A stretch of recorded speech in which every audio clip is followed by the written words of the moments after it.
Dunque partita la serie numero 2, siamo alla presentazione delle atlete che ora fanno il loro ingresso in piano vasca della prima serie dei 100 d'orso ragazze femmine. In 1 parte Alessia Bottaro, Padova Nuoto, la 2 Lucia Scartozzini, Leo Sport, in 3 Deborah Bernardi, Idros, alla 4ª corsia la campionessa giovanile dei 100 farfalla, argento in questa gara e bronzo nei 200 missi, inoltre un altro argento ai categoria di Roma.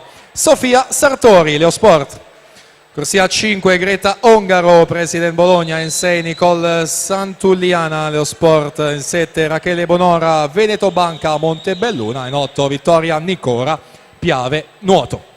A breve dunque andremo in scena con la prima serie, intanto seguiamo ciò che accade in vasca per la seconda. Il passaggio della Frasson, il migliore 32,99, la stessa Frasson ancora che conduce dalla 5ª corsia, si prende proprio la serie 2, 1,8,92 per la portacolori del team Veneto davanti alla Zolli.